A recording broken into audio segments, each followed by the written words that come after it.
Dia 7 de 365, lendo a Bíblia. Hoje, a escolha que mudou o destino de uma família e o segredo de Jesus para nunca mais ter sede. Vamos à leitura. Gênesis, capítulo 13. Do Egito, Abrão, com sua mulher e tudo o que possuía, subiu em direção ao sul de Canaã, e Ló, seu sobrinho, foi com ele. Abrão havia enriquecido muito, era proprietário de muitas cabeças de gado, possuía muita prata e ouro também.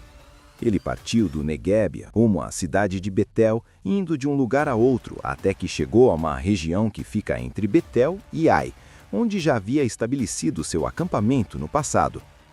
Abrão voltou ao altar que ele mesmo havia edificado e adorou a Deus, invocando o nome do Senhor. Ló, que seguia Abrão, tinha igualmente ovelhas, bois e tendas. A terra, todavia, tornou-se insuficiente para abrigar os dois morando na mesma região. Isso porque possuíam tantos bens, servos e animais que a terra não conseguia sustentar a todos. Por esse motivo, os homens que zelavam dos animais de Abrão brigavam com os que tomavam conta dos animais de Ló. E nessa época, os cananeus e os ferezeus ainda habitavam essas terras. Então, Abrão propõe a Ló: que não haja discórdia entre mim e ti, nem desavenças entre meus pastores e os teus pastores, afinal somos irmãos. Vê, toda a terra não está diante de ti? Peço-te, portanto, que te apartes de mim. Se tomares a esquerda, irei para a direita. Se tomares a direita, irei para a esquerda. Então Ló ergueu os olhos e observou toda a planície do Jordão, que era toda irrigada até Zoar. Era como o jardim do Senhor, como as terras férteis do Egito. Isso aconteceu antes de o Senhor destruir Sodoma e Gomorra. Ló escolheu para si todo o vale do Jordão e partiu rumo ao leste. Assim os dois se separaram. Abrão ficou na terra de Canaã, porém Ló mudou seu acampamento e todos os seus bens para um lugar próximo a Sodoma, entre as cidades do vale. Ora, as pessoas que viviam em Sodoma eram extremamente malignas e praticavam pecados horríveis contra o Senhor. Então, depois que Ló foi embora, prometeu o Senhor Deus a Abrão: ergue teus olhos e observa bem do lugar em que estás para o norte, para o sul, para o oriente e para o ocidente. Toda a terra que vês eu te darei, a ti e à tua descendência, para sempre. Tornarei a tua posteridade como poeira da terra. Quem tiver a capacidade de contar os grãos de poeira da terra, poderá também contar o número dos teus descendentes. Levanta-te, percorre essa terra no seu comprimento e na sua largura, porquanto eu te darei.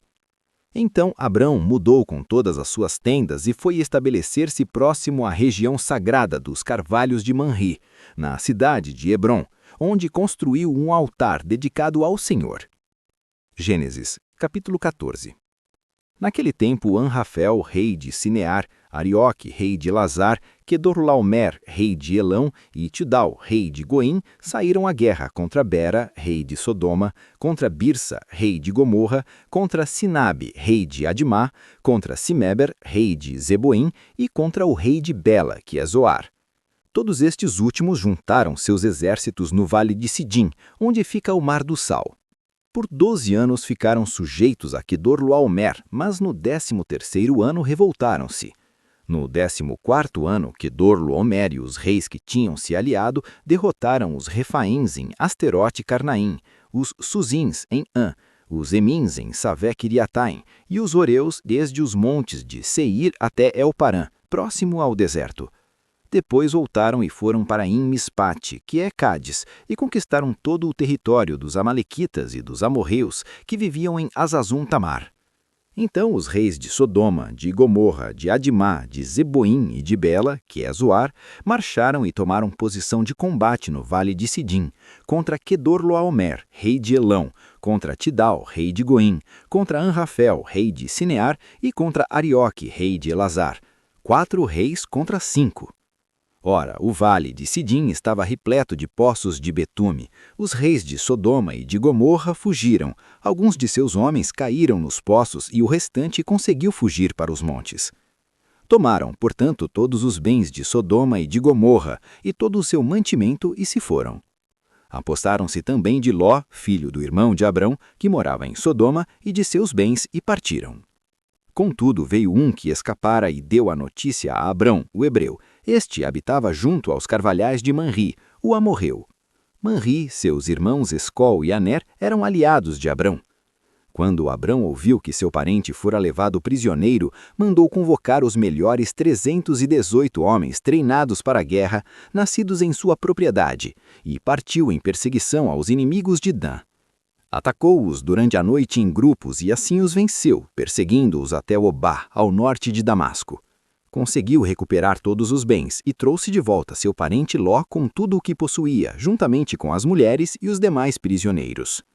Após voltar Abrão de sua vitória sobre Quidorlaomer e sobre os reis que estavam com ele, saiu-lhe ao encontro o rei de Sodoma, no vale de Savé, que é o vale do rei. Então Melquisedeque, rei de Salém e sacerdote do Deus Altíssimo, trouxe pão e vinho e abençoou Abrão, dizendo: Bendito seja Abrão, pelo Deus Altíssimo, que criou os céus e a terra. Seja louvado Deus Altíssimo, que entregou teus inimigos nas tuas mãos. Então Abrão lhe entregou o dízimo de tudo.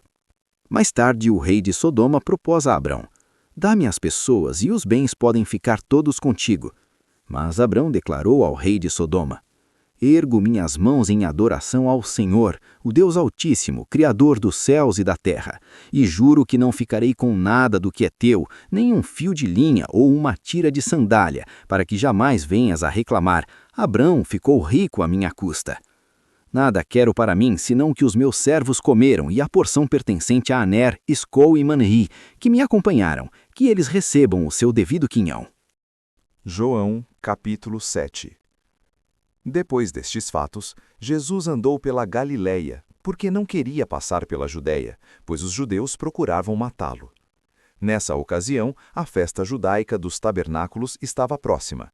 Sendo assim, os irmãos de Jesus lhe disseram: Parte deste lugar e vai para a Judéia, para que os teus discípulos, semelhantemente, vejam as obras que fazes. Porque ninguém age às ocultas enquanto procura ser publicamente reconhecido. Se realizas estas obras, manifesta-te ao mundo. Pois nem mesmo seus irmãos acreditavam nele. Então Jesus lhes afirmou: O meu tempo ainda não chegou. Para vós, porém, qualquer hora é correta. O mundo não pode odiar-vos, mas odeia a mim, pois eu dou testemunho de que suas obras são más. Podeis vós subir à festa. Eu, neste momento, não subo para essa festa, porque o meu tempo apropriado ainda não chegou por completo.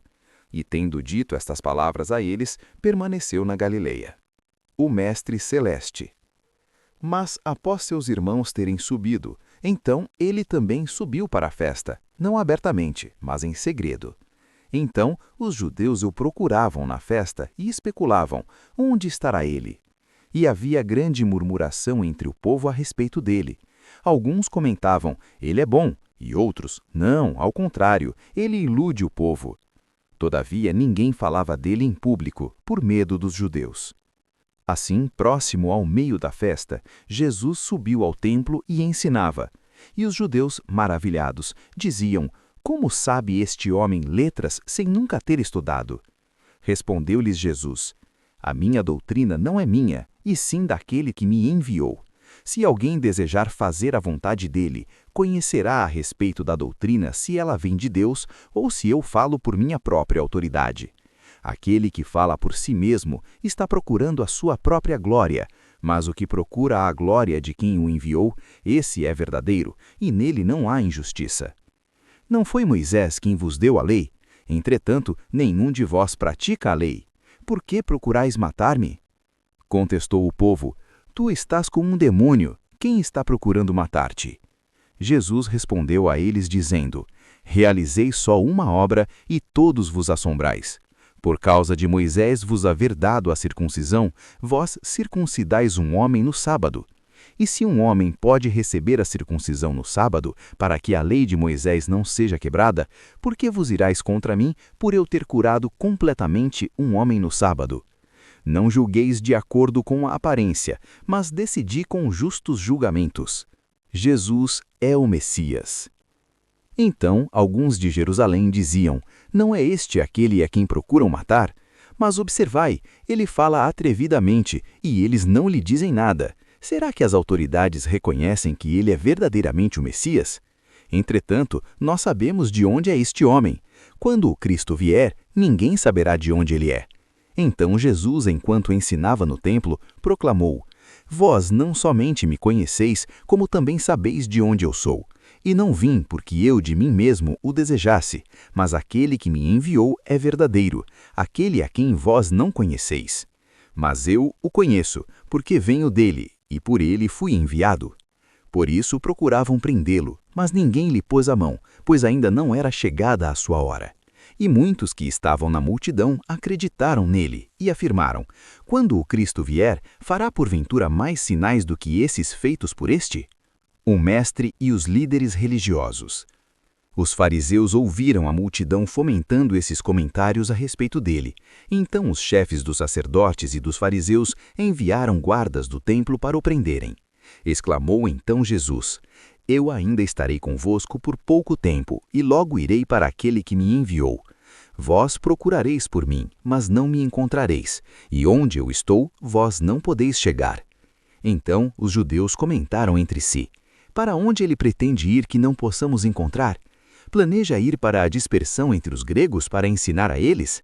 Qual é o significado do que ele disse: Vós procurareis por mim, mas não me encontrareis, e onde eu estou, vós não podeis chegar? No último dia, o mais solene dia da festa, Jesus colocou-se em pé e clamou em prantos: Se alguém tem sede, deixai-o vir a mim para que beba. Aquele que crer em mim, como diz a Escritura, do seu interior fluirão rios de água viva.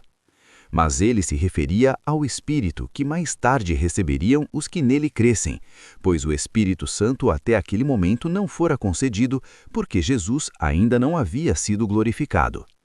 Quem é Jesus Cristo? Então muitos dentre a multidão, quando ouviram estas palavras, disseram: Verdadeiramente este é o profeta. Outros concluíram: Este é o Messias. Mas alguns divergiram: Como pode o Cristo vir da Galileia? Não diz a Escritura que o Cristo virá da semente de Davi, da cidade de Belém, de onde era Davi? Assim, houve uma divisão entre o povo por causa dele. E alguns dentre o povo quiseram prendê-lo, mas ninguém lhe pôs a mão. Rejeitado pelas autoridades. Então os guardas do templo voltaram aos chefes dos sacerdotes e aos fariseus, os quais os inquiriram: Por que não o trouxestes? Os guardas explicaram: Nenhum homem jamais falou como este homem. Replicaram-lhes os fariseus: Será possível que fostes vós também iludidos? Porventura acreditou nele alguém das autoridades ou dos fariseus? E quanto a esse povo comum que nada sabe da lei, são uns malditos. Nicodemos, sendo um dos sacerdotes, o qual estivera com Jesus à noite, questionou-os: Acaso a nossa lei julga um homem sem primeiro ouvi-lo e saber o que ele está fazendo? Eles responderam-lhe: És igualmente tu um galileu? Procura e verás que nenhum profeta se levantou na Galileia. Depois disso, cada um foi para sua casa. Concluímos o dia 7. Qual dessas passagens mais tocou seu coração hoje? Deixe nos comentários. Se inscreva para não perder o dia 8. Fique com Deus.